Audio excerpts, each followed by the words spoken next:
Motto ഗാരേജിൻ്റെ പുതിയൊരു വീഡിയോയിലേക്ക് സ്വാഗതം. അപ്പോൾ നമ്മുടെ പേര് നമ്മൾ ചെറുതായിട്ടൊന്ന് മാറ്റിയിട്ടുണ്ട്.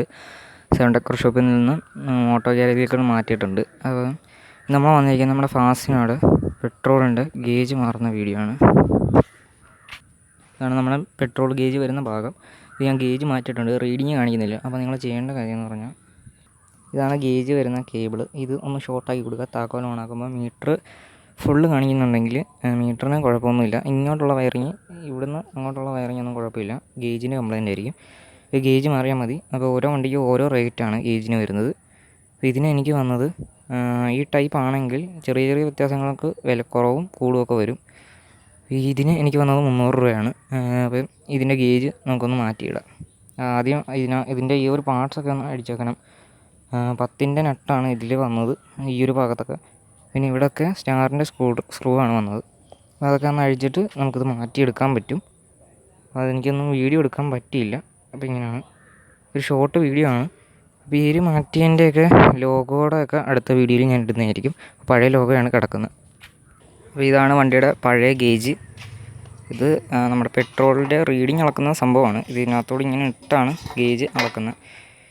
നമ്മുടെ ടാങ്കിലൊക്കെ, വാട്ടർ ടാങ്കിനകത്ത് കാണുന്ന പോലത്തെ ഒരു റീഡിങ്ങാണ് കൊടുക്കുന്നത്. പെട്രോൾ ഇല്ലെങ്കിൽ ഇതിങ്ങനെ കിടന്ന് ലോ കാണിക്കും. പെട്രോൾ കൂടുമ്പോൾ അനുസരിച്ച് ഇത് പൊങ്ങിയിട്ട് ഇങ്ങനെ കാണിക്കും. അതാണ് ഇതിൻ്റെ ഒരു വർക്കിങ്. അപ്പോൾ ഇതാണ് ഞാൻ വാങ്ങിയത്. ഇത് പഴയതാണ്. പുതിയത് വാങ്ങിയത് കാണിച്ചു തരാം. ഇതാണ് പുതിയത്. ഇതിൻ്റെ ഒറിജിനൽ പ്രൈസ് എന്ന് പറയുന്നത് 304 രൂപയാണ്. എനിക്ക് 300 രൂപ വന്നുള്ളൂ. അപ്പോൾ നമുക്കിത് അതിലേക്ക് ഇട്ട് കൊടുക്കാം. കണ്ടോ, ഇതാണ് പുതിയത്. നമുക്ക് ഇടാം, അതിലേക്ക് ഇടാം. അത് ഈ പാക്കറ്റൊന്ന് പൊട്ടിക്കണം.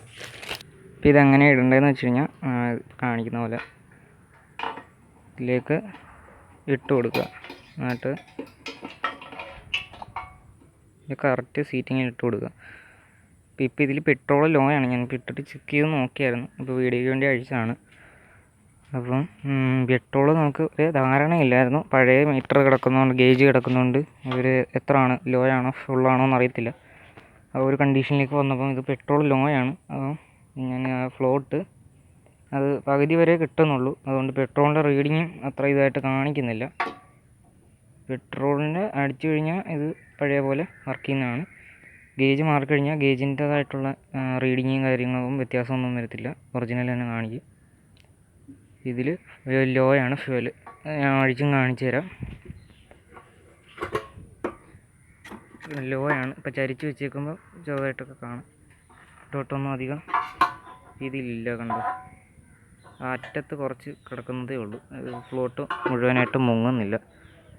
ആ ഒരവസ്ഥയിലേക്ക് വന്നേക്കുവാണ്. അപ്പം ഇതാണ് ഈ ഗേജ് വർക്ക് ചെയ്യാത്തതിൻ്റെ ഒരു മെയിൻ വിഷയം ഇത് തന്നെയാണ്. നമുക്ക് ഈ ഒരു ക്ലിപ്പ് കണക്ട് ചെയ്തിട്ടുണ്ട്. കണക്ട് ചെയ്ത് കഴിഞ്ഞിട്ട് ഇവിടെ 4 നട്ട് വരും, നട്ടല്ല ബോൾട്ട് വരും. അത് നമ്മൾ ഇട്ട് കഴിഞ്ഞാൽ ഗേജിൻ്റെ വർക്ക് കഴിയും. നമുക്ക് അങ്ങനെ ബോൾട്ടും കൂടെ ഇടാം. ഇവിടെ നട്ടും ബോൾട്ടൊക്കെ ഇട്ടിട്ടുണ്ട്. പക്ഷേ റീഡിങ് കുഴപ്പങ്ങളില്ല. പക്ഷേ പെട്രോൾ ലോ ആണ്. ഫ്ലോട്ട് ഇവിടെയാണ് വരുന്നത്. പെട്രോൾ ഈ ഒരു ഫ്ലോട്ട് ഈ ഒരു താഴെ ഈ ഒരു ഭാഗത്തായിട്ടാണ് വരുന്നത്. പക്ഷേ പെട്രോൾ ഈ ഒരു കാൽഭാഗമേ ഉള്ളൂ. ചരിച്ച് പിടിച്ചിട്ട് നമ്മുടെ ഈ ഒരു ഫ്ലോട്ട് അതിൻ്റെ ഒരു പകുതിയെ നനയുന്നുള്ളത്. അതായത് പൊങ്ങാനുള്ള ശേഷി അതിന് കിട്ടുന്നില്ല.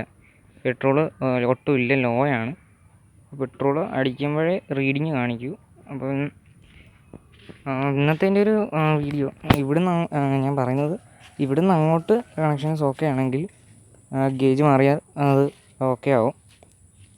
അപ്പോൾ ഇന്നത്തെ ഒരു വീഡിയോ നിങ്ങൾക്ക് എല്ലാവർക്കും ഇഷ്ടപ്പെട്ടെന്ന് വരുന്നു. ഇനി ഇതേപോലത്തെ പുതിയ വീഡിയോ ആയിട്ട് വരുന്നിടം വരെ ബൈ.